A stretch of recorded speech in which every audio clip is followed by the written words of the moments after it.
디모데후서 3장 15절에서 17절까지 함께 읽겠습니다. 또 어려서부터 성경을 알았나니 성경은 능히 너로 하여금 그리스도 예수 안에 있는 믿음으로 말미암아 구원에 이르는 지혜가 있게 하느니라. 모든 성경은 하나님의 감동으로 된 것으로 교훈과 책망과 바르게 함과 의로 교육하기에 유익하니 이는 하나님의 사람으로 온전하게 하며 모든 선한 일을 행할 능력을 갖추게 하려 함이라. 오늘은 하나님의 감동으로 기록된 성경 주제가 있고요. 또 하나는 이제 성경 안에서 말씀하시는 삼위 하나님에 대한 개념을 말씀드립니다. 자료를 두 장으로 나눠 드렸어요. 배포 자료에서 한 장짜리 요약본이 있고 오늘 설교 원본 전체를 제가 가지고 있는 것과 동일하게 그냥 복사를 해서 1페이지부터 마지막 14페이지까지 정리가 되어 있습니다. 그래서 그 원문, 전문을 보면서 같이 찾고 읽고 하겠습니다. 제일 앞에 이제 1페이지부터 보겠습니다. 인쇄술 발전된 거는 지난주에 이제 말씀을 드렸어요. 인쇄술 발전되기 이전에 이제 파피루스가 있었는데 모든 인류가 몸짓이나 부호나 기호나 뭐 이런 것들로 성령 문자, 쐐기 문자 이렇게 해가지고 이제 토판이나 암벽이나 뭐 이렇게 기록을 하다가 이제 목판 인쇄가 또 발전이 됐고 금속 활자가 이제 발전이 되면서 모든 인류의 역사가 기록이 다 돼 있습니다. 어떤 식으로든 말하는 우리가 지금 쓰는 뭐 영어나 한글이나 이런 문자가 좀 없었을지라도 다른 어떤 방법으로라도 기록되었다는 것이 이제 사실이고요. 특별히 이제 모세가 자랐던 곳, 야곱의 70 식구가 이제 내려가서 430년 동안 거주했던 나일강 하류 지역, 델타 지역이라고 하는 곳에 파피루스가 이제 많이 났는데 이 파피루스를 찢어서 펴가지고 이렇게 얼기설기 만들어서 종이와 같이 거기에 이제 기록 문화가 발달이 되어 있습니다. 그런데 이제 그 파피루스에 기록된 내용들이 이제 그발이라고 하는 항구를 통해 가지고 수출이 됐고 파피루스도 수출이 됐습니다. 그래서 그발이 이제 비블로스라고 하는 이름으로 항구 이름이 바뀌면서 이 비블로스라고 하는 항구를 통해 가지고 가장 많이 수출된 파피루스에 기록된 중요한 책, 당시에 어떤 그 중세 성인들의 이야기, 어떤 이런 의미로 성경이라고 하는 바이블이 단어가 등장을 했습니다. 그러다가 이제 AD 5세기경 이제 헬라 교부들에 의해 가지고 이거를 우리가 바이블이라고 하자 해서 우리가 쓰고 있는 바이블이라는 단어가 탄생을 했습니다. 서기 105년도에 이제 중국에서 제지법이 나와갖고 한국에도 전례가 돼서 한지도 나왔고 또 전 세계적으로 이제 종이 제조법이 이렇게 나갔을 거예요. 그러다가 1459년도에 독일의 이제 구텐베르크 그 금속 활자가 탄생을 하면서 많은 내용들이 그때도 인쇄가 되기 시작을 했죠. 물론 성경은 독일어로 글자가 바뀐 루터가 번역하기 이전에도 여러 나라 말로 번역이 된 성경이 한두 권이 있습니다. 예를 들면 뭐 라틴어로 된 뭐 벌게이트라든지 이런 성경이 이미 있지만 서민들이 더 많이 읽을 수 있도록 바른 성경을 이제 루터에 의해서 번역이 됐고 또 교황청에 의해서 저질러진 잘못들 면죄부가 인쇄돼서 팔렸던 이런 것들이 이제는 성경을 인쇄해 갖고 우리에게 전달이 되면서 우리가 신앙을 갖는데 정말 도움이 된. 그래서 루터는 이렇게 말했다고 그랬죠. 인쇄술이 복음 전파를 위해 하나님이 주신 가장 고귀하고 자비한 선물이다. 그래서 그 파피루스라고 하는 말을 또 갈대라고 하는 의미인데 이 갈대라고 하는 말을 또 헬라어로 카논이라고 이야기를 하는데 여기에서 영어 캐논이 나와가지고 우리가 얘기하는 성경은 바이블이지만 이게 이제 정경이다. 66권 이에 애경도 있고 위경도 있습니다. 그런데 이제 교회가 말씀을 보기를 이것이 하나님의 말씀이 합당한 거구나라고 해서 66권 정리해 놓은 것을 우리가 정경, 성경이라고 그러는데 그 단어를 이제 캐논이라고 하는 말로 사용을 하고 있고 캐논이라는 말은 그 카메라 캐논이 있어갖고 더욱더 이제 쉽게 캐논이라는 것이 있구나 이렇게 알 수가 있습니다.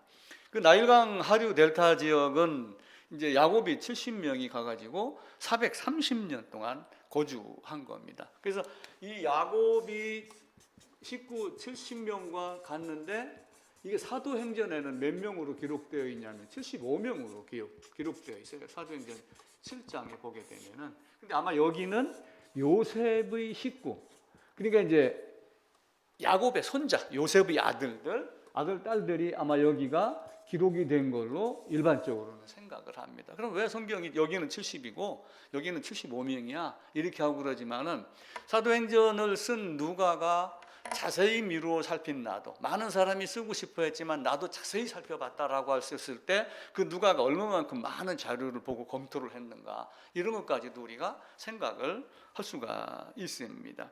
20세 이상 남자가 60만 명이 출애굽을 했어요. 그 내용이 이제 민수기 1장, 또 60만 명 됐다는 얘기가 민수기 1장 46절 여기 성경 쭉 기록을 해놨죠. 이렇게 해가지고 430년이 마치는 날 출애굽기 12장 41절에 나왔다, 이렇게 합니다.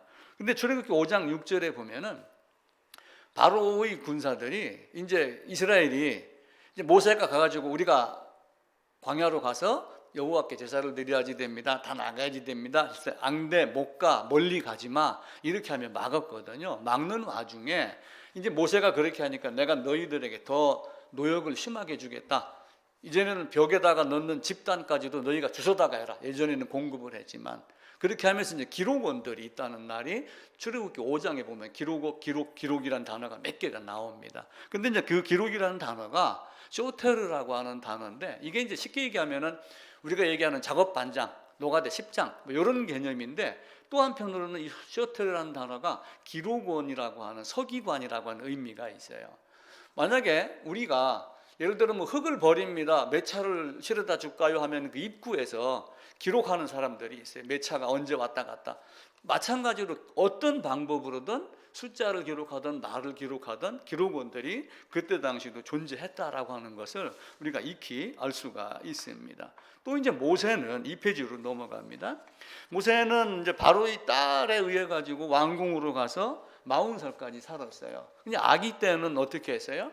엄마가 유모가 된 거예요. 미리암 때문에 유모가 있습니다. 근데 유모 아는 사람이 있습니다. 데려와. 그러니까 엄마를 데려다 줬잖아요. 그러면서 이제 엄마에 의해서 이스라엘 역사나 많은 것들을 또 배웠을 것이고, 또 고대 근동 지방에 나왔던 많은 이야기들, 신화든 어떤 것이든 창세 신화든 뭐 이런 것들도 다 모세가 듣고 배우고 알았을 겁니다. 왜냐하면 왕자로서 혹 왕이 될 수도 있는 위치에 있었거든요. 그래서 모세가 왕이 될까봐 많은 사람들이 뭐 이렇게 배격을 하고 배척을 했던 이런 기록들도 있습니다.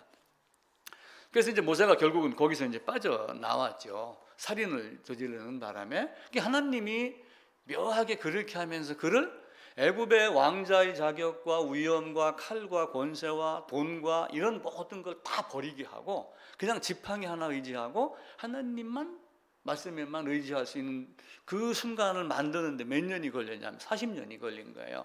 그래서 성경에서 40이라는 것은 많은 의미가 있다라고 제가 지난주인가 고지난주에 한번 올린 적이 있었어요. 그래서 그 40을 보면은 전부 고난이며 살이 깎여 나가고 뼈가 깎이고 이렇게 하면 나무가 다듬어지고 하는 시간이다. 그래서 그렇게 해가지고 모세가 이제 하나님의 명령에 따라서 다시 인도에 나갑니다. 그리고 이제 40년 동안 광야 인도하고 신명기 마지막에 이제 모세는 죽습니다. 근데 모세가 왕궁에 있으면서 많은 걸 배웠겠죠. 왕궁에 있으면서 당시의 애굽은 세계 최고의 나라입니다. 그러니까 주변국에 대해서 조공을 드리러 온다든지 하게 되면 그 나라가 어떤 문화가 있고 어떤 형태가 있고 어떤 부귀 영화가 있고 뭐 이런 거 다 알 겁니다. 거기다 이제 학식까지 있었잖아요. 근데 모세가 말하는 게 능통하다. 사도행전 7장에 보면 모세는 많이 배워가지고 말과 행동에 능통하다, 능하다 되어 있어요. 근데 출애굽기 가면은 하나님이 모세에게 가가지고 바로에게 이렇게 말해라 라고 했었을 때 모세가 주저주저합니다. 나는 입술이 둔합니다. 말이 둔합니다. 근데 이제 미드라시라고 하는 그 유대인의 그 전승책에 의하면은 이제 모세가 어렸을 때 바로 앞에서 놀다가 바로의 왕관을 뒤집어 썼다. 그러니까 신하들이 야 이게 반역을 꾀할 수 있는 놈이구나, 죽입시다 그랬는데 애기가 뭘 아냐, 장난으로 한 거지 해갖고 왕관을 놓고 다시 한번 시험을 하자라고 해갖고 넣었는데 이제 옆에 무슨 불 같은 게 있었던 모양이죠. 뭐 천사가 와갖고 그 왕관 쪽으로 가는 모세를 딱 방향을 바꿔서 이걸 입에다 물게 했다. 그래서 혀가 좀 둔하다 이렇게 얘기를 하는데 실제는 그렇지 않다. 저도 그렇게 설교를 하고 미드라시 참조를 해서 이야기를 했는데 실제는 그렇지 않다고 봐요. 근데 모세가 가라 했을 때 나는 입술이 둔한 자입니다. 나는 말을 못합니다. 라고 하는데 하나님이 그 뒤에다가 다른 말을 해요. 말 잘하는 네 형이지 않느냐? 라고 얘기를 하면서 너를 죽이려고 하던 자가 다 죽었다. 그러니까 가라. 그러니까 말이 둔합니다, 못 갑니다라고 하는 것은 어떤 의미로 함의가 돼 있냐면은 애굽으로 돌아가기가 사실은 두려웠던 거예요. 가면은 내가 살인자라는 누명이 있으니까 나를 죽이려고 하는 사람들이 있어서 나는 못 가겠습니다. 아마 그 마음이 있었겠죠. 그러니까 하나님이 너를 죽이려고 하던 자들이 다 죽었으니까 걱정하지 말고 가. 이렇게 해서 가지 않았느냐. 그렇게 하면서 이제 아론을 들먹거린 것은 이제 모세와 아론이 제사장을 하나님이 미리 염두에 둔 것 아닌가. 모세가 창세기를 썼습니다. 그런데 모세가 태어나기 한참 이전이거든요. 모세는 1446년도에 1406년도 이렇게 가지고 죽었잖아요. 그러면 1846년도에 태어난 거예요. 그럼 BC 4174년부터 1800년도까지 한 2, 3천 년의 역사를 모세는 살지 않았는데 어떻게 아느냐? 그래서 이거는 구전과 전승으로 내려오는 것들을 우리도 건국신화, 단군신화 그러면 우리가 모르지만 전해져 내려오는 게 다 있잖아요. 제가 책을 한 권 샀어요. 지난주 얘기했던 그 조선의 왕조의 그 미신 우상 섬기는 신에 대한 내용들이 쭉 있더라고요. 그 중에 창세기 신화라고 하는 책이 있어갖고 추가로 샀습니다. 근데 그 창세기 신화를 보면은 우리나라에서 그 내용이 가장 잘 전달될 곳이 제주도랍니다. 그 제주도에서 환인, 환웅 뭐 해갖고 달과 태양도 만들고 했던 이런 내용들이 쭉 있는데 아주 그냥 순서는 비슷한데 이렇게 뭐 이렇게 신화식으로 설화식으로 만드는 걸 봤어요. 다음에 이제 창세기 1장 할 때 다시 이제 말씀을 드릴게요. 이렇게 구전과 전승으로 내려오는 것을 모세가 다 취합하고 집대성했다 그러죠. 모아갖고 정리한 걸 그렇게 해서 이제 기록한 것으로 보야지 됩니다. 특별히 이제 모세가 왕자였기 때문에 하나님이 사용한 건 아니에요. 왜냐하면 갈대 상자에서 건진 것부터 모세를 사용하게 하였고 모세를 특별히 어떤 목적으로 사용하려고 왕궁에 들어가서 학문을 배우게 했고 또 힘도 전술도 다 배우게 했고 하는 것을 우리가 먼저 이해를 해야지 됩니다. 그리고 이제 모세를 통해서 성경의 뿌리인 모세오경을 우리에게 준 것은 모세로 말미암아 성경으로 말미암아 이스라엘 역사가 나가지만 사실은 이 역사가 이 성경이 우리 주님이 오기 이전에 1446년도에 출애굽해 갖고 모세가 성경을 기록을 했어요. 근데 이 성경은 이때부터 이때까지 모든 사람, 모든 민족, 모든 세대에게 다 주기 위함이에요. 당시에 있는 사람들만 쓰려고 하는 것이 아니라 지금 이 성경을 우리가 지금 보고 있잖아요. 예수님이 제자들이 성경에 말씀하시기를 하는 성경은 사실은 모세오경을 근본적으로는 얘기를 하는 거예요. 그리고 모세오경에 따라서 한 이스라엘 역사를 성경이다 이렇게 말하죠. 첫 번째는 성경은 오경, 두 번째는 오경 플러스 역사. 이 두 가지 개념을 다 갖고 있는 거예요. 그래서 이제 성경을 보면서 성경에 이르되 뭐 시편에 말씀하시되 하게 되면은 일단 이걸 기준으로 한 요거의 모습. 요걸 이제 먼저 꼭 보셔야지 돼요. 그래서 모든 시대 모든 사람을 위해서 특별 계시를 줬는데 특별 계시 안에는 구속의 방법이 다 들어가 있어요. 지난주에 말씀드렸던 거 기억나죠? 성경이 없어도 하나님의 계심을 알 수가 있다. 모든 만물을 모아서 하나님의 영광을 땅이 궁창이 선포하기 때문에 다 보고 알아요. 만물의 신성이 깃든 걸 다 아는데 이들이 하나님을 바로 찾지 않고 이상한 나무가 있으면 신이다. 이상한 돌멩이가 있으면 신이다. 이렇게 하며 모든 것에 신의 신성이 깃들어져 있다. 신이다라고 하는 것이 범신론이라고 하는 거예요. 이 범신론을 가지고 사람들은 우상을 만들고 신비한 모습으로 여기고 있고 그러죠. 계시는 항상 그때그때 바로 기록이 된 게 아니에요. 자, 이때 모세는 살은 적이 없잖아요. 근데 이때 뭐가 기록이 된 거예요? 모세로 말미암아 4174년부터 요때까지 약 한 2500년의 기간을 모세가 기록을 했어요. 그럼 앞에 구전 전승이 다 있다는 얘기예요. 자, 에레미야를 보게 되면은 2페이지 중간쯤에 이제 인쇄된 걸 가지고 같이 한번 읽겠습니다. 유다 요시야 왕 아들 여호와김 4년에 에레미야 여호와께로부터 에레미야에게 말씀이 임하니라 라고 하며 너는 두루마리 책을 가져다가 내가 네게 말하던 날 곧 요시야의 날부터 오늘까지 라고 하면 어떤 기간을 말씀을 하셔요. 근데 이 요시야가 어떤 왕이냐 하면은 히스기야 뒤에 그 왕이거든요. 그리고 요시야, 여호아스, 여호야김 그렇게 하면서 이스라엘이 이제 멸망의 순서로 들어갑니다. 2페이지 중간입니다. 여기 보면 이제 여호야김 4년인데 요시야라고 하는 왕이 어떤 모습인가를 먼저 봐볼게요. 역대하를 잠깐 찾겠습니다. 그 2페이지를 펴놓고 역대하입니다. 역대하 34장입니다. 704쪽입니다. 704쪽. 역대하 34장 1절입니다.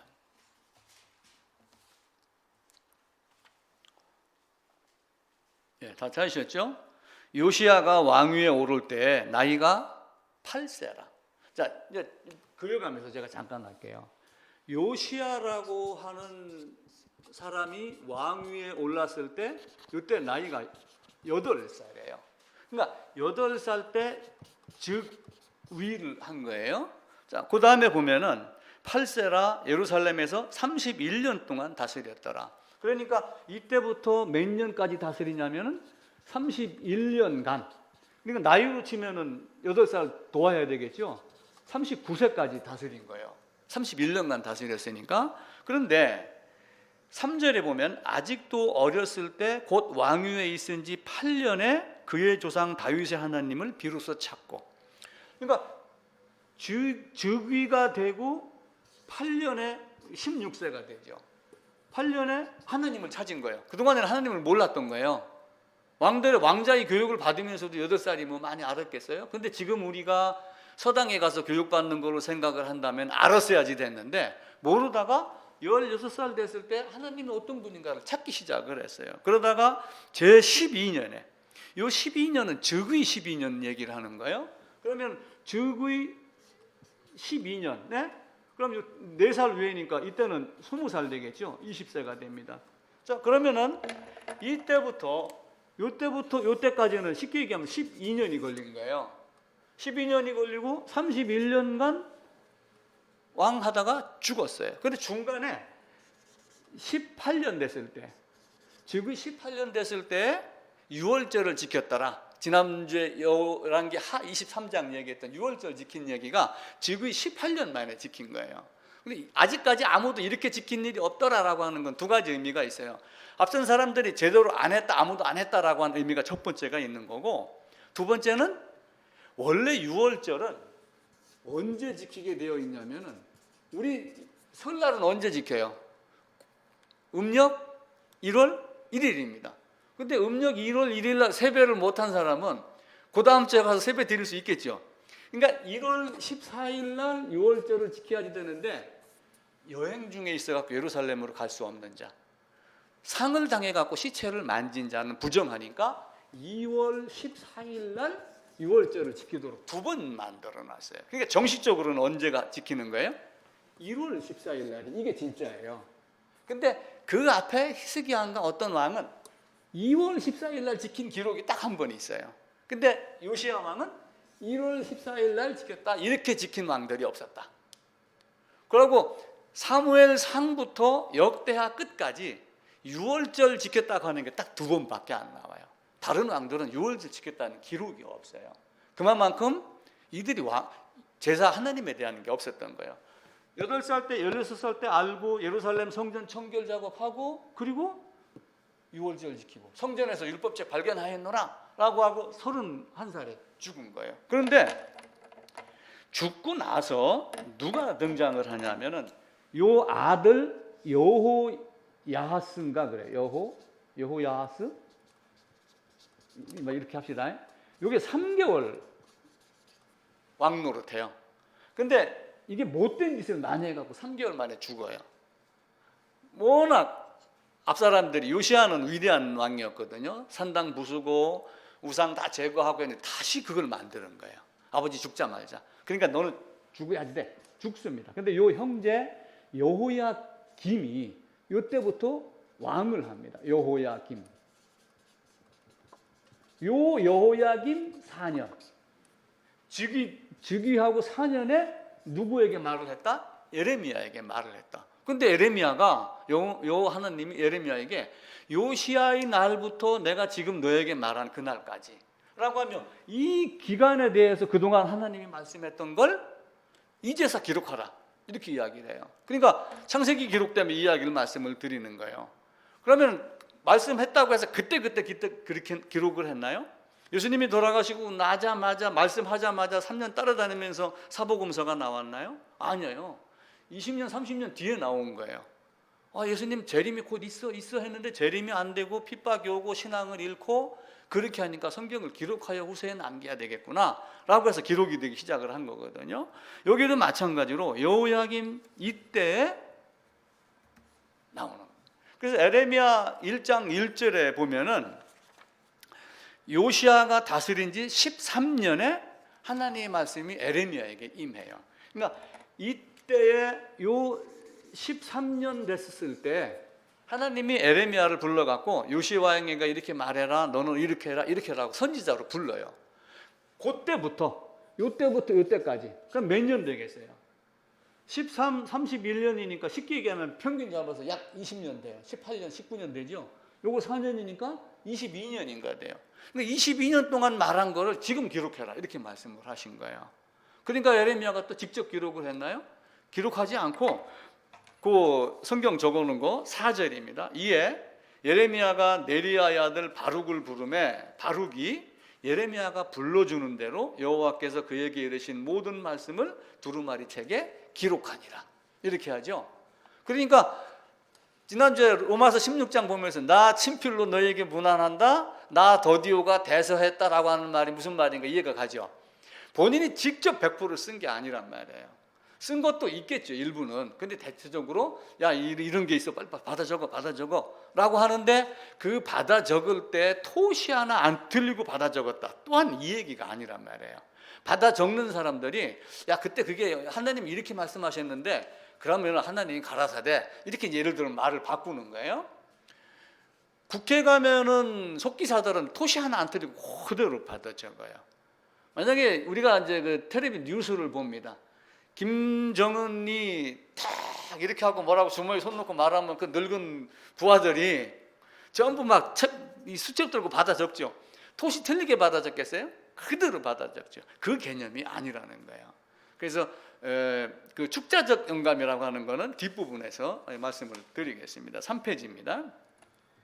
이스라엘 연대표로 이제 말씀을 드렸는데 아담부터 대홍수까지가 몇 년이 걸리냐면은 약 1656년도가 걸려요. 그러니까 아담이 에덴에서 나와 가지고 노아 홍수가 있을 때까지 전체 기간은 1656년도가 걸려요. 이렇게 하면서 어떤 그 오른쪽에 작게 그 도표가 있는데 확대를 못 했습니다. 중간에 무드셀라가 있고 무드셀라가 969세에 죽어요. 근데 무드셀라가 243세일 때 아담이 930세로 죽어요. 그러니까 아담이 930세로 죽을 때 요 아담이 930세로 죽을 때 이 무드셀라가 요때는 969세가 되는 거예요. 요때가 243세가 돼요. 그러니까 계속해서 어떻게 돼요? 이때의 모든 상황을 무드셀라가 알겠어요? 모르겠어요? 다 알죠? 또 무드셀라가 이때부터 이때까지 상황을 중첩된 후손들에게 얘기를 했겠어요? 안 했겠어요? 다 했겠죠? 요 969가 딱 되는 순간에 뭐가 터져요? 홍수가 터져요. 홍수가 터졌을 때 노아가 몇 살이에요? 600살이잖아요. 그리고 900 몇 년에 죽습니다. 950세. 그럼 홍수 끝나고 950세에 이렇게 놓고 950세에 죽고 나서 2년 딱 지났을 때 누가 태어나냐면은 아브라함이 태어나요. 그럼 아브라함 아버지 데라가 있죠. 근데 요때 노아의 아들 셈이 몇 살이냐면은 450살이에요. 그럼 셈이 600세인가 죽어요. 그럼 150년 동안 아브라함하고 노아하고 같이 있는 거예요. 그럼 이 내용이 다 전달이 되겠어요, 안 되겠어요? 아브라함에게 다 되죠. 그 이야기를 여기서는 말씀을 드리는 거예요. 그래서 아브라함은 150년간 같이 있었고 이삭은 셈과 50년을 같이 같은 하늘 아래 살고 있는 거예요. 이런 족보가 이어지면서 관계가 없었겠어요? 순간순간 여기서 기록을 하기는 그 족보의 내용만 따라 내려갔지만 쭉 기록을 하면서 예를 들어 가지고 대통령 선거 나오면 나는 안동의 아들입니다. 나는 강릉의 아들입니다. 이렇게 하잖아요. 평소에는 안 드러내는데 나중에 보면은 강릉 가서 살았고 안동에서 어떻게 살았고 하면서 자기 족보를 들춰내잖아요. 여기도 마찬가지로 말은 안 하였지만 이걸 가지고 그 같은 하늘 아래서 서로 오고 가며 왕래가 있으면서 뭔가 전달이 있었을 것이다 라고 이제 생각을 하는 거예요. 그래서 아브라함이 175세로 죽을 때 이삭이 75세예요. 아브라함이 100살 때 났으니까. 그럼 아브라함과 이삭 같이 같은 하늘 아래에서 아버지와 아들로 많은 이야기가 전달이 됐겠죠. 번제 드리러 간 것부터 왜 그렇게 했을까를 다 알고 있는 겁니다. 그럼 이삭, 야곱, 요셉 모든 것들이 다 있었어요. 그럼 요셉은 특별히 애굽에서 총리까지 했어요. 나중에.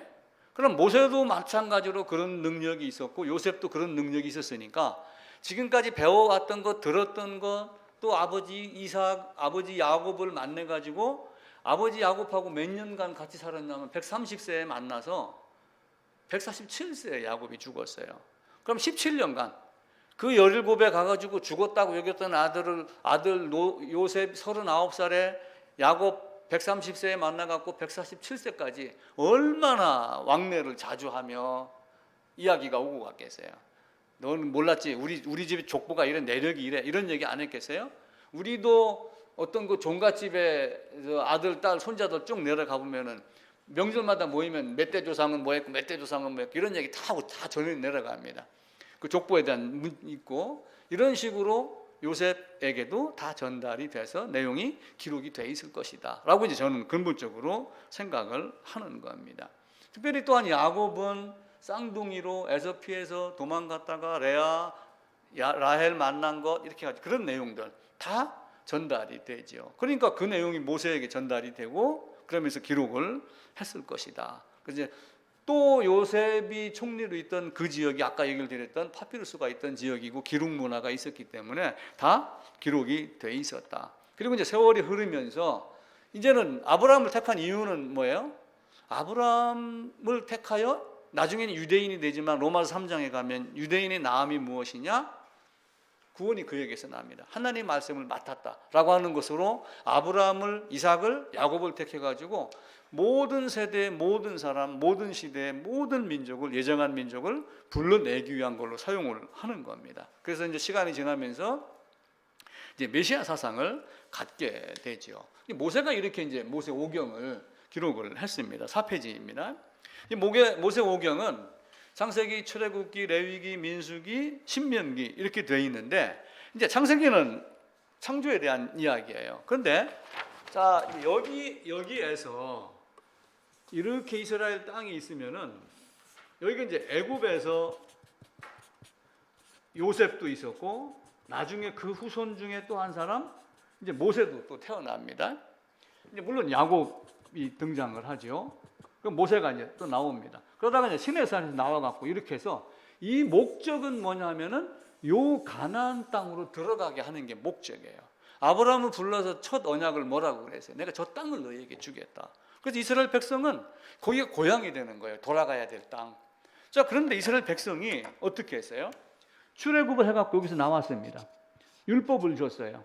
자, 그러면 아버지는 맛있는 게 있어요. 그럼 국민한테 주고 싶어요? 안 주고 싶어요? 내가 가다가 창원을 가다가 터미널에서 맛있는 빵이 있고 아니면 내가 만들었던 맛있는 게 있는데 그걸 가지고 가요. 그럼 빨리 먹이고 싶죠? 빨리 먹이고 싶어서 이거 먹어. 그랬는데 갑자기 국민이 기다려봐 엄마. 독이 있나 없나 검사 좀 해보고. 만약 이런다면 속 뒤집어져요? 안 뒤집어져요? 내가 너를 위해서 정성을 들여서 이렇게 만들었는데 뭐 독 검사를 해? 이런 뭐 어떤 놈? 하나님은 이스라엘 백성을 끄집어내고 여기서 훈련시키고 약 2년간 그리고 바로 다음에 어디를 갔냐면은 여기가 가데스 바네아라고 하는 데로 간 거예요.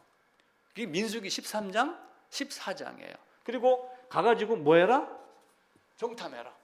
그러면 하나님은 이스라엘 백성을 어떻게 하고 싶은 거예요?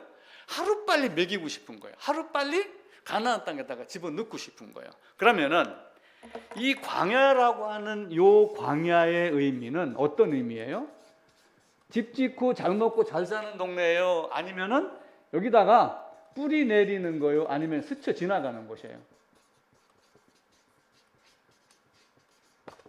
자, 우리 인생은 신앙을 하면서 여기서 잘 먹고 잘 살고 하나님 축복해 주시옵소서, 그러면 더 이상 하나님이 필요 없는, 이게 신앙이에요? 아니면은 어려움을 계속 겪으면서도 계속해서 하나님을 찾도록 만드는 게 신앙이에요?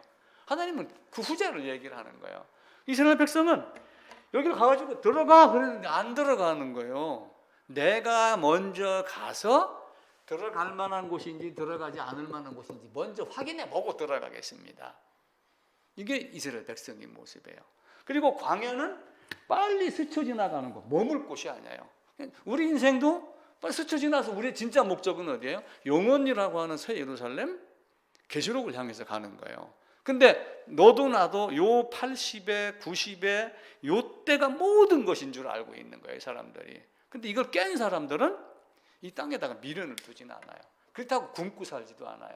열심히 살지만, 열심히 벌지만 그걸 전부 가져갈 거라고 생각하지 않냐고 유용하게 사용을 하면서 다른 방법으로 사는 거예요. 그 내용이 모세오경은, 출애굽은 아브라함에게 약속한 가나안 도착을 전제로 한 것이다. 그러니까 모세오경의 의미를 잘 알아야지 돼요. 그리고 이스라엘 전체의 신앙뿐만이 아니라 우리가 신앙하는 목적도 나를 애굽에서 끄집어내 갖고 하나님은 여기다가 집어넣는 게 목적이에요.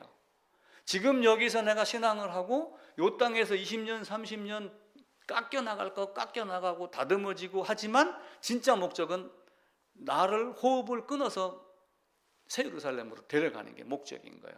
근데 많은 사람들이 그래요. 죽어봐야 알지. 이렇게 하면서 지금 여기서 하나님 축복을 받고 이런 얘기들을 많이. 근데 하나님은 그게 아니다. 그래서 모세오경은 들여보내려고 했는데 거부한 자들, 그들이 죽고 그리고 얼마나 하나님께 모질게 덤벼들고 거부했고 다시 한번 부탁하고, 이게 모세오경 전부예요.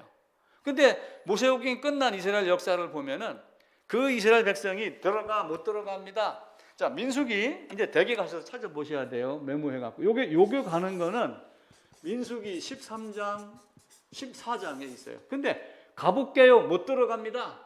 우리가 가서 먼저 해보고요 라고 하는 거는 신명기 1장에 있어요. 신명기 1장에 가면은 우리가 가서 먼저 한번 해보고 갈게요. 조사해보고 갈게요. 그러니까 모세가 그럼 그렇게 해봐. 요새 말로 그런 말 있죠. 고래? 이런 거 있죠. 그래, 한번 해봐. 그대로 따라주는데 이들은 그렇게 하지 않아요. 자, 그 중간쯤입니다. 아버지와 아들의 관계예요. 제가 말을 만들기를 멋지게 만들었습니다. 철근은 끊어도 핏줄은 끊지 못한다. 옛날 어떤 사람들이 그러더라고요. 옛날 뭐예요?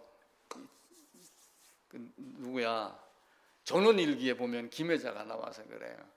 딸이 한날 뭐 와가지고 속색이고 막 남편하고 싸우고 오고 막 이러니까 야 임마 옷은 갈아입으면 되는데 팔다리는 끊어지지가 않는 거야. 그러면서 빨리 가 그래갖고 저 시집으로 쫓아내는 장면이 있어요.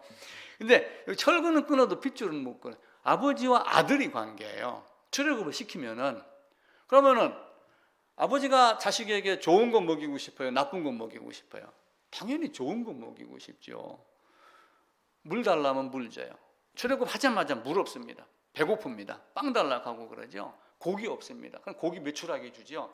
그냥 하나님은 화가 나니까 이빨에 씹히기도 전에 막 밑사람을 없애버리고 이런 장면도 나와요.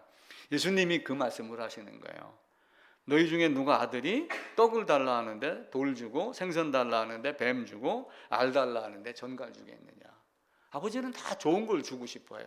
근데 아들들은 아버지의 마음을 모르는 거예요. 이스라엘 백성이 그렇게 하는 거예요. 하나님은 우리에게 그런 많은 어려움을 줘요. 내 힘으로 되는 게 아무것도 없어요. 산불도 봐보세요. 200 몇 시간 열심히 하고 헬기가 막 몇천 대가 왔다 갔다 하고 이렇게 했지만 하루아침에 비 딱 내리니까 엊그제 눈 내리는 거 보고 아이고 열흘만 좀 땡겨서 주시지. 그럼 불도 210시간도 안 갔을 것 아니에요. 2시간 하다가 다 꺼졌습니다. 뭐 이렇게 될 수도 있잖아요. 하나님은 모든 걸 다 해결하죠. 그 의미를 우리가 알아야지 돼요. 근데 이들이 나중에 광야로 갔어요. 광야로 들어가가지고 이렇게 해서 이제 들어갑니다. 여기서 훈련을 받습니다. 신명기에서는 이렇게 이제 이루어지죠. 여기서는 계속해서 그래 못 들어가? 그럼 여기서 뺑뺑이 돌리는 거예요. 뺑뺑이 돌리니까 이들이 하는 얘기가 애굽이 그리워요. 애굽이 그리워요. 다시 애굽으로 가고 싶어요.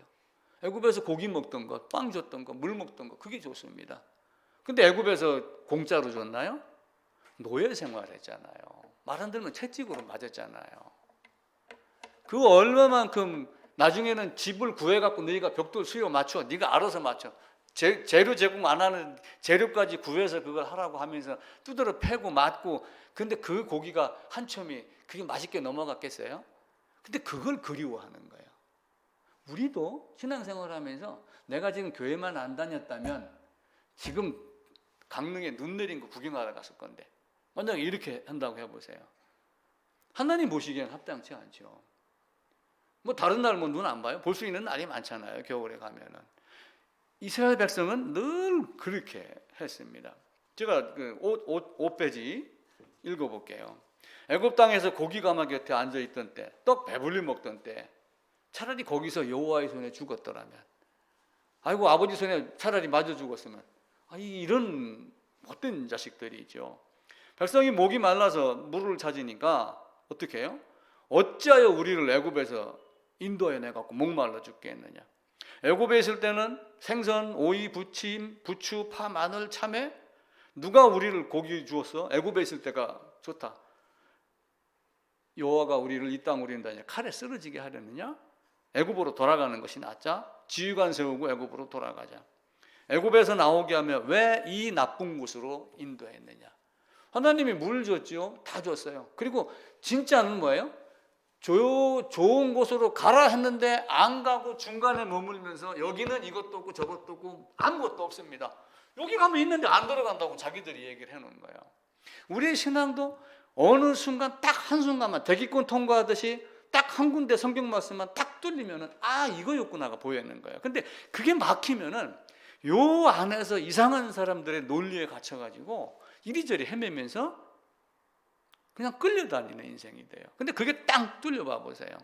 그러면 저 말하는 게 진짜구나, 가짜구나, 진실성이 있구나 없구나 라고 하는 게 보이기 시작을 하는 거예요.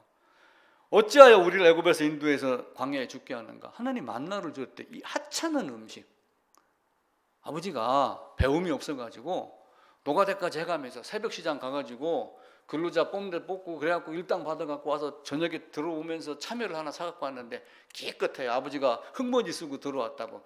아버지 길에서 만나면 아버지라고 안 하고 손에다 뭐 때 묻은 손으로 참외 갖고 왔다고. 이 더러운 걸 누가 먹어요? 만약 이렇게 했다고 해보세요. 아버지 못에 가슴에 대못 박는 거 아니에요. 이 이스라엘은 이렇게 한 거예요. 그러니까 하나님이 얼마나 속이 답답해요. 근데 이게 여기서 끝난 게 아니에요. 여호수아 들어가면서 여호수아가 끝나고 사사기부터 구약성경 끝에 말라기까지 그 짓을 한 거예요. 그래서 나중에는 하나님이 기가 막혀서 말씀을 안 하시고 400년 침묵 기간이 오는 게 말라기부터 예수님 마태복음 1장 말라기 4장부터 그 종이 한 장의 차이가 시간의 역사로는 400년이라고 하는 긴 시간이 갑니다. 하나님이 그렇게 해주는데도 불구하고 이들은 그렇게 하지 않았어요. 하나님이 함께 한다 그러면 갑시다 가면 되는데 그렇게 하지 않는 거예요. 그러니까 얼마나 애가 닳아요. 다음 페이지입니다. 모세도 들어가고 싶었던 게 가나안이에요. 근데 모세도 사실은 잘못했어요. 왜냐하면 물론 모세는 율법을 상징하고 우리 주님의 은혜를 상징을 하지만 율법과 은혜는 함께하고 한편으로는 같이 갈 수도 없는 거예요. 그런데 이제 모세도 이스라엘 백성들이 이제 하도 물 때문에 막 그 반역을 하고 원망을 하고 그러니까 하나님이 반석에게 명하여 그렇게 했었을 때 모세가 뭐라고 그랬어요? 아론하고 둘이 우리가 너희를 위하여 하냐 하면서 자기가 내는 것 같이 하나님 영광을 가렸어요. 그리고 나중에 하나님이 너 그것 때문에 가나안 못 들어가. 이렇게 이야기를 했죠. 근데 신명기의 1장, 3장에 가게 되면은 모세가 거길 가고 싶어가지고 다 들여보내주세요. 나도 거기 가고 싶습니다. 가서 보고 싶습니다. 신명기 3장입니다. 가서 이제 얘기를 하니까 다시는 내 앞에서 그런 말 하지 마. 너는 못 들어가. 그럼 결국은 죽지요. 이게 구약의 전부 역사예요. 똑같은 일의 반복입니다. 6페이지 하단부에 보면 모세 오경을 기준으로 해가지고 창조에 대한 이야기, 출애굽 구원에 대한 이야기, 구원받은 자의 율법에 대한 이야기. 왜냐하면 왜 레위기의 율법을 다시 또 언급을 하냐면은 1세대의 다 죽고 났지만 2세대가 구원받아 나왔으니까 그 구원의 복음을 3세대, 4세대까지도 다 이어나가게 해야 되고 그들의 삶에 대해서 레위기를 준 거예요. 그리고 그 레위기대로 지키며 사느냐 못 사느냐 역사서가 여호수아서 이후로 계속 나옵니다. 근데 이제 신명기에서 다시 거듭 말씀하며 율법 지키라 했듯이 선지자를 보내가지고 율법을 못 지키면 꾸짖고 이렇게 한 내용들이 성경 전체의 내용이다. 보시면은 됩니다. 자, 성경을 이제 이렇게 기록을 했어요. 그리고 이제 모세 이후에는 역사가 발생할 때마다 그때마다 파피루스 양피지에다가 기록을 해요. 그 양피지가 왜 나왔을까요? 1000번째 드린 적이 있잖아요. 열왕기상 1장인가 가게 되면 3장인가 가게 되면은 솔로몬이 1000번제를 드려요. 근데 뭐 어떤 사람들은 이 1000번제를 활용을 해갖고 제단이다 헌금하는 거 1000번 했다 해가지고 1000번제를 이야기를 해요. 근데 이 3장하고 역대하하고 연결해서 보게 되면은 1000마리의 번제, 소든 양이든 한 번에 하루 밤에 다 잡아요. 그럼 그 양가죽 다 뭐해요? 그 가죽을 가지고 양피지라고 하는 종이 형태로 만드는 거예요. 다져서 부드럽게 해가지고. 그러니까 파피루스, 양피지에 모세 이후의 시대엔 전부 그때 역사가 기록이 되기 시작을 합니다. 그래서 이 기록이 이제 오늘 주제대로 하나님의 감동으로 기록되었다. 하나님의 감동이 어떤 의미냐라고 하는 것을 이제 오늘 말씀을 드리는 거예요. 그래서 모든 세대, 모든 사람 위해 가지고 특별 계시를 기록을 한 거예요. 다시 말씀드리면 성경이 없어도 하나님이 있는지 없는지는 우리가 안다. 거부하면 어쩔 수 없는 거예요. 그러나 마음이 바르면 알아요. 그리고 내가 죄인이다 아니다는 성경이 없어도 알아요. 그런데 없어도 아는 사람들에게 혹은 부인하는 사람들에게 법 조항을 딱 대주고 봐. 너는 틀렸지? 너는 죄인이야. 이걸 성경이 더 이야기를 하긴 해주죠. 근데 양심이라는 것이 있어서 성경은 없어도 내가 죄인인 줄 알아요. 만물을 보고 하나님이 계신 줄 알아요. 그런데 어떻게 하면 내가 애굽에서 빠져나오느냐, 죄 사함을 받느냐, 구원받느냐는 성경만 가르쳐요. 그 특별 계시를 특별히 기록하여 주신 것이 성경입니다. 그래서 7페이지 하단부에 보면은 모든 성경은 하나님의 감동으로 되어 있다. 그래서 이 성경은 구약 성경 모세 오경을 이야기를 하는 거예요. 궁극적으로는. 그러면서 모세 오경을 따라서 산 구약의 전체의 역사를 또한 구약이다라고 이렇게 말합니다. 그래서 이 성경이 하는 역할은 디모데후서 3장 15절입니다. 능히 너로 하여금 그리스도 예수 안에 있는 믿음으로 말미암아 구원에 이르는 지혜가 있게 하느니라. 그래서 구원의 복음이 먼저입니다. 예수님도 오셔갖고 너희는 먼저 그 나라와 그의 의를 구해라 이렇게 말씀을 하셨어요. 하나님이 우리에게 복음을 주시기 위해서 많은 걸 가르칩니다. 그래서 성경은 사람이 사람을 가르치는 것이 아니라 하나님이 나를 가르치는 거예요. 좋은 사람 되게 하는 것이 아니라 구원받는 복음이 어떤 건가, 그리고 구원받은 백성으로서의 삶이 얼마나 거룩한 삶이 되는가를 가르치게 하는 것. 그래서 디모데 후서에 보게 되면 이제 교훈 뭐 이런 내용이 나오잖아요. 근데 이 내용이 어디서 어떻게 나오느냐? 오늘 이제 본문 중에 읽지 않았던 것 베드로후서 1장 20절, 21절입니다. 8쪽 중간이죠. 같이 읽읍시다. 먼저 알 것은 성경의 모든 예언은 사사로이 풀 것이 아니니 예언은 언제든지 사람이 뜻으로 낸 것이 아니요 오직 성령의 감동하심을 받은 사람들이 하나님께 받아 말한 것이다. 그래서 성령의 감동으로 썼다라고 하지만 내 맘대로 쓴 게 아니라 하나님의 감동으로 하나님이 말씀하신 것을 받아 적은 거예요. 근데 이제 여러 사람들이 있어요. 목사도 여러 종류의 사람이 있습니다. 어떤 사람은 뭐 공부도 열심히 한 사람이 뭐 수석한 사람이 목사가 할 수 있고 나같이 공부 못했던 사람도 목사를 할 수도 있고 여러 종류의 사람이 있죠. 어떤 사람은 대학 때부터 신학과를 다닌 사람이 있고 저같이 직장 생활하다가 늦게 목회하는 사람도 있고 여러 사람이 있어요.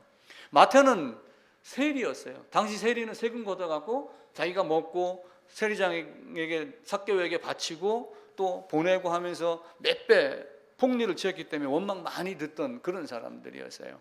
베드로는 승질 잘 냈잖아요. 그러면서 어부였습니다. 바울은 바리새인이며 학문했던 사람이에요. 이런 사람도 하는 거예요. 아모스라고 하는 사람들은 양치는 목자고 뽕나무 남에 재배하던 살림꾼이었어요. 이런 사람 들여다가 쓰는 거예요. 왜냐하면 하나님이 그때그때 따라서 적당하게 쓰는, 요나도 그렇게 쓰고, 그래서 누구든지 다 쓰임받을 수가 있다. 저도 마찬가지로 지금의 형태로 쓰임받지만 여러분들도 어떤 방법으로든 하나님이 쓰신다. 성경에 한 장을 차지하든 두 장을 차지하든 그 쓰임받는 사람들이 되어야지 됩니다. 누가는 또 의사였어요. 그러니까 얼마나 더 세밀했겠어요. 의사니까 나름대로 학문도 있었죠. 그래서 누가복음 1장에 보면은 자세히 미루어 살핀 나도 그러면서 여기저기 찾아보고 이렇게 하고 그랬죠. 하나님이 우리에게 준 것은 그냥 준 게 아니라 선지자를 통해서 또 누구를 통해서 이렇게 줬다. 에레미야를 통해서, 아모스를 통해서, 에스겔을 통해서, 다니엘을 통해서, 누가를 통해서 이렇게 마찬가지로 9쪽입니다. 9쪽 굵은 글씨만 읽을게요. 아들 이름을 예수라 하라. 주께서 선지자로 하신 말씀을 이루리라 합니다. 선지자 에레미야를 통하여 우리 조상 다윗의 입을 통하여 하나님이 선지자를 통하여 옛적의 선지자들을 통하여 마지막에는 아들을 통하여 그의 영으로 옛 선지자들을 통하여 선지자 아이야를 통하여 내가 여러 선지자에게 말했고 이렇게 하며 다양한 사람을 그 시대에 맞게 사용을 하셨습니다. 그런데 이제 이렇게 여러 사람이 말했었을 때 그러면 성경을 어떻게 기록을 했느냐? 이제 사람들이 하나님이 말했으니까 김정은이 말하는 걸 받아 쓰듯이 토시 하나 안 틀리고 받아 썼어? 라고 하는 걸 이제 기계적 영감이라고 그래요. 사람들은 그렇게 생각하는 사람들이 있는 거예요. 그게 이제 학자들이 그건 아니고 우리는 기계같이 여기서 인간이 타타타타타 키보드를 누르면은 기억 누르면 기억자가 쳐지는 그런 타이프라이터와 같은 그렇게 써지는 기계적 영감이 아니고 구술하신 거를 받아 쓰긴 썼는데 속기사가 쓴 것 같이 그대로 쓴 게 아니고 하나님의 감동이 있었었다. 그러니까 기계적 영감은 틀린 거예요. 그 내용이 이제 기계적 영감이고 왜냐하면 인간은 인격체이기 때문에 그래요. 배움이 다릅니다. 제가 이렇게 말하지만 만약에 이어령 씨가 와가지고 이야기를 한다면 저보다 더 고급 언어, 문체, 단어를 쓸 거예요. 그죠? 내가 생각도 못했던 단어를 끄집어내가지고 이렇게 한단 말이에요. 그런 차이가 있는 거예요. 두 번째는 동력적 영감입니다. 10페이지입니다. 성경 기록하는 에레미야에게 어떤 영감을 불어넣긴 넣었는데 그 나머지는 에레미야에게 맡겼다. 에레미야가 스스로 작가가 돼가지고 어떤 걸 써냈다. 이게 동력적 영감이에요. 근데 그렇게 하지 않았죠. 제 마음대로 쓰게 하지 않았죠. 그죠? 그래서 유기적 영감을 이야기를 합니다. 유기적 영감은 하나님이 성령이 왜 이제 제가 마지막 뒷부분에 그 삼위 하나님의 얘기를 꺼내놨냐 하면은 성령이 저자를 감동시키면은 이 성령이 누굴 얘기를 하는 거예요? 하나님, 성부 하나님을 말하는 거예요. 삼위 하나님을. 각 개인의 성격, 교육, 문화, 어휘, 문체 뭐 이런 모든 것들 이런 것들을 통해 가지고 죄에 물든 인간이었지만 그런 걸 사용하지 아니하고 하나님이 원하는 방법대로 그 시대의 문화에 맞게 무엇인가를 기록을 했다라고 하는 내용이 유기적 영감이에요. 그래서 하나님의 뜻과 목적에 맞게 기록이 되어 있다라고 하는 것. 근데 하나님의 영감이 미치는 범위가 있어요. 부분적으로 미친다. 그럼 창세기는 미치고 사사기는 하나님의 영감이 미치지 않았다? 이렇게 생각할 수 있나요? 여호수아서는 일들을 잘했으니까 정복을 하고 여호수아의 말에 의해서 잘 따랐으니까 하나님의 영감이 미쳤다 이렇게 이야기를 하는 거고 사사기는 말 잘 안 들었으니까 하나님의 영감이 미치지 않아서 그래 기록도 엉터리야 이렇게 말하면 되나요? 성경 66권이 다 하나님의 영감이 미쳐서 그 미침에 따라 가지고 기록이 된 거예요. 그래서 역사서, 시편, 선지, 복음, 서신서 모두가 다 하나님의 영감이 미쳐서, 하나님의 영감에 의해서, 또 사상 영감은 되었는데 생각 따로 입술 따로, 생각 따로 입술 따로. 자, 예를 들어 가지고 내 마음에 오셔서 내 마음으로 발길을 묶어두사 그랬더니, 발길을 묶는 건 사실은 뭐예요? 마음이죠. 주먹이 딱 나갑니다. 그러면 주먹이 나갔어요? 마음이 주먹을 나가게 했어요? 마음이 주먹을 나가게 한 거예요. 근데 사상 영감은 뭐냐면은 마음은 움직였는데 손은 지 맘대로 알아서 하게 했다. 이제 이런 의미예요. 언어는 니들이 알아서 쓰고 나는 성경 써, 이렇게 말만 했다. 이런 내용이다. 이게 사상 영감이거든요. 근데 사상과 언어, 생각과 행동은 항상 일치합니다. 그죠? 언행일치라고 그러잖아요. 저 인간은 언행일치가 안 돼, 그냥 신뢰가 안 돼, 막 이래 된단 말이에요. 생각이 있으면은 행동으로, 생각이 있으면 생각에 맞는 언어도 하나님이 주장을 하는 거예요. 근데 그 사람의 교육의 수준에 따라서, 당시의 문화에서 많이 쓰는 형태에 따라서 이렇게 하고 그래요. 그런 차이가 약간 있습니다. 자, 예를 들어 가지고 제3일에 예수님이 부활했다. 근데 우리는 가끔 어떻게 말을 하냐면 사흘 후에 부활했어, 이렇게 말을 하기도 해요. 그건 우리가 관념적으로 그렇게 쓰는 거예요. 마태복음 27장에 가면 로마 군사가 또 그 이야기를 해요. 아니, 제3일 후에 살아난다고 그랬는데 라고 하면 3일째 되는 날 무덤 앞에서 철저히 지키고 그래요. 근데 가서 보니까 무덤이 비어 있는 거야. 왜냐하면 무덤은 돌에 갇혀 있는데 여인들이 가가지고 보니까 열려 있고 무덤이 비어 있어요. 그럼 로마 군인들도 사흘 후라고 하는 개념을 제3일이라는 개념으로 받아들이는 거예요. 이렇게 약간 그때그때 쓰는 내용들이 있습니다. 그런 걸 잘 활용을 한 거예요. 세 번째는 축자적 영감입니다. 이 축자적 영감은, 축자라고 하는 의미는 뭐냐면 타이프라이터 같이 그냥 그대로 받아 썼다가 축자예요. 근데 하나님이 말하는 걸 그대로 받아 썼다, 그러니까 이 축자는 아니다. 왜냐하면 영감이라는 게 있고 하나님이 유기적 영감이라는 개념이 있으니까 축자라고 하면 안 된다, 완전 영감이다, 이렇게 말을 하기 시작을 해요, 어떤 사람들은. 근데 하나님이 말하는 걸 받아 썼는데, 축자는 축자인데 그 인간의 인격과 또 자라온 환경과 뭐 이런 여러 가지를, 그 사람의 성향이나 이런 것까지 사용을 해서 기록을 했다. 그래가지고 유기적 영감, 축자적 영감 해갖고 이제 이 성경을 우리가 축자적 영감에 의해서 기록했다라고 하는 게 신학자들이 최종적으로 정리한 내용입니다. 오경은 이렇게 기록을 해요. 출애굽기 3장 14절에 보면은 하나님이 모세에게 이르시되, 13장에도 여호와께서 모세에게 일러 이르시되, 선지자들에게는 이렇게 말했어요. 이사야서 예를 들읍니다. 하늘이여 땅이여 귀를 기울이라, 여호와께서 말씀하시기를. 에스겔서 3장 보면은 이스라엘 족속에 가서 내 말로 그들에게 고하라. 그래서 모든 말에 나오는 근원은 어디예요? 여호와 하나님이 주시는데, 에스겔이 처한 상황과 에스겔의 인격과 에스겔의 성향과 교육 수준과 이런 걸 사용을 해가지고 기록을 하게 한 겁니다. 그래서 성경은 오류가 없다. 오류가 없다. 간혹 교황은 오류가 없다 이렇게 얘기를 하면 이제 여러 가지 말로 논란이 됩니다. 근데 이제 교황이라는 사람이 오류가 없다는 것이 아니라 교황이라는 직책 자체가 오류가 없다라고 하면서 자기들은 은근히 이렇게 말을 돌려놔요. 근데 이제 성경의 무호성, 성경을 이야기를 할 때는 성경에 오류가 없다라고 하는 이 이야기는 글을 쓰다가 보면은 문법이나 어떤 글자의 차이가 오류가 없다 이런 뜻이 아니라 하나님 말씀이 진리가 아닌 것이 없다 이렇게 받아들이는 거예요. 그리고 또 하나, 성경의 모든 진리를 빠짐없이 다 기록했다 이렇게 말하는 의미가 아니라는 얘기예요. 근데 하나님이 말씀하신 것은 오류가 없고, 성경의 말씀 안에 있는 것, 성경 말씀 안에 있는 모든 것은 하나님의 말씀이므로 오류가 없다, 이 개념으로 받아들이시면 됩니다. 11장 11페이지 아래쪽에는 지난주 창조주 없어도 하나님을, 죄인임을 알게 했고 양심 때문에, 만물 때문에 알게 했지만, 특별론총 성경을 기록하여 주신 모세오경, 그리고 역사서, 사복음서, 서신서 이런 모든 것들은 하나님이 우리에게 그리스도가 누구인가 알게 하려는 것. 그래서 12쪽입니다. 12쪽 보면은 다른 이로는 구원받을 수 없다니. 그러면서 예수 이름 이외에는 다른 걸 준 것이 없다. 다 그의 이름을 힘입어서 제사함 받는다. 사도행전 10장이었습니다. 20장 요한복음 20장에는 오직 이것을 기록함은 예수께서 하나님의 아들 그리스도이심을 믿게 하려 하며 그걸 힘입어 갖고 생명 얻게 하려는 것이다.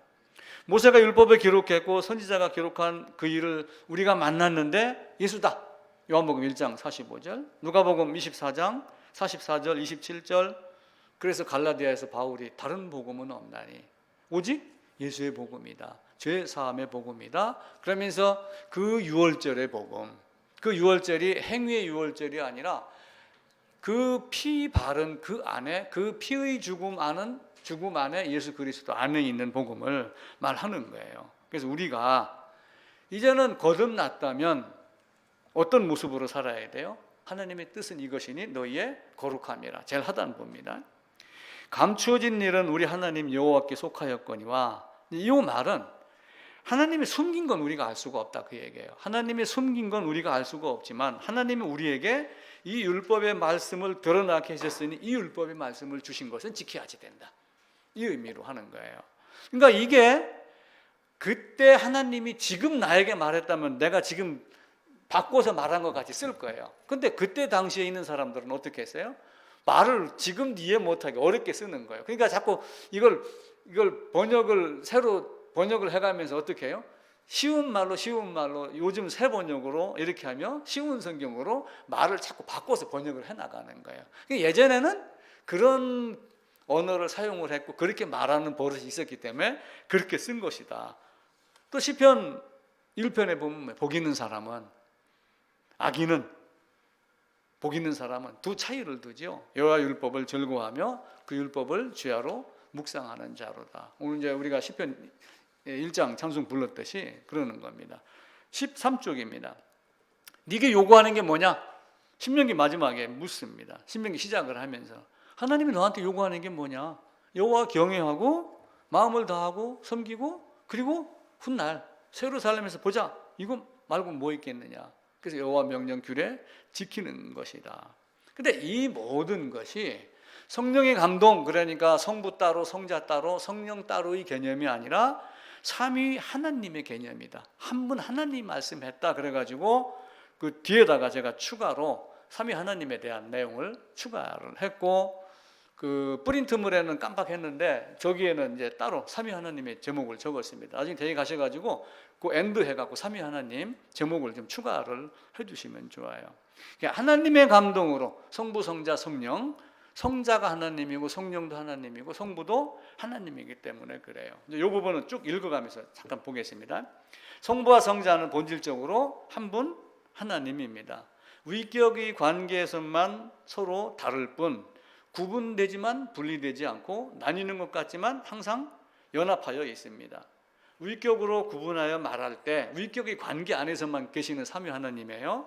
성부, 성자, 성령으로 불리지만 관계로만 구분이 되고 본질이 같은 동등한 한 분 하나님. 그래서 골로새서에 보면 어떻게 되어 있어요? 하나님과 동등할 걸 취하지 아니하고 오셨고 그리고 성자 그를 위하여 창조했고 그가 창조했다 하며 창조주 예수를 말해요. 이게 바울이 신앙입니다. 삼위 하나님의 성부, 성자, 성령이 서로 찢어지고 나뉜 개별적 존재가 아니라 본질, 실체, 지위, 능력 모든 면에서 동일하다. 성부 하나님만 창조한 게 아니고 성자 하나님도 창조했고 성령 하나님도 창조했다. 삼위 하나님의 개념을 우리가 철저하게 알아야지 돼요. 그러니까 성부 따로 성자 따로, 그러니까 이 삼위 하나님이 한 분 하나님이라는 개념을 모르면 성자는 없었던 적이 있었다 그래놓고 예수는 피조된 예수니까 하나님이 아니다. 그럼 하나님이 아니면 예수를 섬길 이유가 하나도 없죠. 이 삼위 하나님의 개념을 이걸 이제 읽어보라고 제가 오늘 프린트물을 나눠드린 거예요. 하나님의 계획과 통치, 섭리를 통하여 우리를 위하여 하시는 모든 일이, 같이 읽읍시다. 성부 하나님의 일이며 성자 하나님의 일이며 성령 하나님의 일입니다. 13쪽입니다. 보고 계시죠? 같이 읽읍시다. 성부 하나님의 일이며 성자 하나님의 일이며 성령 하나님의 일입니다. 성부 하나님만 창조하셨고 성자와 성령 하나님은 창조에 관여하지 않으신 것이 아닙니다. 창조 이후의 통치와 섭리하심도 성부 하나님만 하신 것이 아니고 삼위 하나님 모두가 함께 하십니다. 가정과 직장에서는 업무가 분담되어 있지만 삼위로 계신 삼위일체 한 분 하나님께서는 모든 것을 함께 하십니다. 성부를 창조하신 하나님, 성자를 구속하신 하나님, 성령을 성화하신 하나님으로 말하는 것은 하나님께서 하시는 모든 활동과 또는 사역과 관련해 대표적 위격을 언급하시는 것이지 창조 사역에 성자 하나님과 성령 하나님께서 관여하지 않았다라는 의미가 아니다라고 하는 거예요. 그래서 우리가 이제 자주 그 말씀했던 그 아우구스티누스 어거스틴이라고 하는 분은 이렇게 이야기를 해요. 이제 서로 간의 관계 있죠. 한 분 하나님이다. 그래서 그리스도가 자기 자신이라고 말할 때 내가 하나님이다 라고 말할 때는 성부와 관계에서는 성자로 불리고 위격의 관계 때문에 성부도 자기 자신에 관해서는 성부지만 성자로 할 때는 성자에게 성부로 불리죠. 아버지로 불리죠. 그래서 성자와 관계하여 성부로 불리는 한 성부는 성자가 아니고 성부와 관계하여 성자로 불리는 한 성자는 성부가 아니다. 위격의 관계 안에서 이렇게 이야기를 할 때는 성자가 내가 성부야 이렇게 말하지 않는다는 얘기예요. 성자도 하나님이고 성부도 하나님이지만 위격의 관계에서는 성부고 성자고 이렇게 차이를 둔다는 얘기예요. 그런데 자기 자신과 관계에서 성부로 자기 자신과 관계에서 성자로 불리는 한 자신에게는 동일한 하나님이다. 그래서 성자에 대해서 말할 때 성자가 자기 스스로 계신다 선언한다 해도 지극히 합당하고, 그래서 예수님이 뭐라고 그래요? 네가 그리스도냐? 그리스도는 사실은 누구예요? 구원자? 하나님 말씀하시는 거예요. 내가 그라 이렇게 말씀을 하셨어요. 성자가 유일한 시작이라고 말해도 관계없어요. 요한복음 1장에도 태초에 말씀이 계신다, 이 말씀이 하나님이다 라고 하면 결국은 누구로 이어져요? 성자 예수님으로 말씀을 하셔요. 이제 학자들이 이런 미묘한 부분을 꺼내가지고 이렇게 정리를 한 거예요. 그래서 이런 부분들은 꼭 몇 번씩 읽으셔서 기억을 하시면 좋습니다. 하나님이 우리에게 많은 것들을 주시면서 미리 계획을 하셨어요. 삼위 하나님도 우리가 우리의 형상대로 할 때 이미 삼위 하나님의 존재를 알고 있는 거예요. 그러면서 아담이 범죄한 거는 어떻게 했어요? 아담이 보기에는 실수를 한 것 같지만 하나님이 보시기에는 하나님의 계획대로 아담이 범죄를 한 거예요. 근데 아담의 입장에서 아담이 원해서 범죄를 했다. 우리가 이제 학자들은 이렇게 정리를 하는 거죠. 근데 그렇게 정리하는 것이 굉장히 그 말이 매끄럽고 좋습니다. 아담이 범죄해서. 그럼 내가 어디 가서 실수를 했어요? 제가 오늘 저녁에 소주를 3병 마셨다고 해보세요. 결국은 억지로 마시나요? 억지로 마시는 건 고문이에요.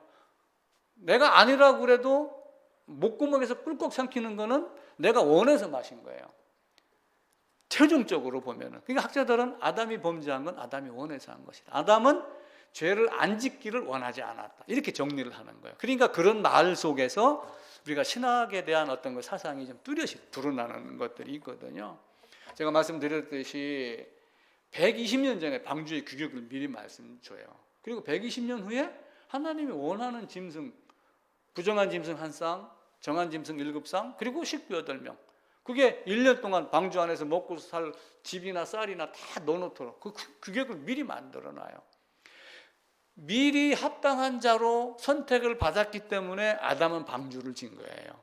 그리고 그 방주가 지금의 아라рат산, 알프스산, 안데스 산맥의 꼭대기 같은 높은 데가 아니에요. 그 조산운동 말씀을 드렸죠. 조산운동 융기했다. 그 이스라엘 가면은 그 나중에 그 무기토 평원인가 하는 데를 가보게 되면은 거기 나중에 이제 그 소련 뭐 이런 쪽 고개에서 내려가고 전쟁이 일어난다라고 하는 장소인데 그 무기토 평원에 가면 제가 깜짝 놀랐어요. 나는 거기 가면은 저 평원이 다 보인대요. 그래가지고 이렇게 되는 줄 알았어요. 실제 가보니까 동네에서 눈 오면은 그 썰매 타는 거 있죠. 비료푸드 뒤에서 궁둥이에다 깔고 언덕에서 내려오는 이 정도밖에 안 돼요. 여기서 이게 보이는 거 굉장히 높다고 얘기를 한 거예요. 만약에 치악산 40일 비 온다고 치악산이 잠기나요? 그렇지 않아요. 40일 비 와가지고 잠길 만한 어떤 높이의 산이 있었을 거예요. 우리가 이제 그런 것 저런 거를 다 생각을 하며 하나님이 감동으로 성경을 주셨고 우리에게 하나님의 감동을 입어서 성경을 해석하게 하셨고, 그러면서 가장 먼저는 뭐예요? 하나님 감동으로 쓴 것이다. 근데 먼저는 구원받는 것, 그리고 구원받은 자가 어떻게 교훈하고 정직하게 살아야 될 건가라고 하는 것을 하나님이 우리에게 주셨다라고 하는 것. 그래서 제일 마지막 부분에 소중한 것 뭔지 알아라고 하는 글을 내가 한 장 올려놨어요. 소중한 것을 뭔지 알아. 그래서 가장 나에게 소중한 것이 무엇인가? 성경을 보면서 나에게 가장 소중한 게 뭔가? 인생에 살면서 가장 소중한 게 뭔가? 지금 이 순간에 나에게 가장 소중한 것이 뭔가라고 하는 그 소중한 거를 늘 생각하고 살면은 아마 곁길로 빠지지 않는다라고 저는 생각을 해요. 어딜 가든 지금 나에게 가장 소중한 것, 지금 내가 해야 될, 생각할 일, 소중한 것 뭐야? 여러 개가 와도 그거 하나 선택할 수 있는 능력이 있으면 곁길로 안 빠진다. 저는 그렇게 보는 거예요. 그래서 우리가 이제 정말로 바른 신앙 하셔야지 됩니다.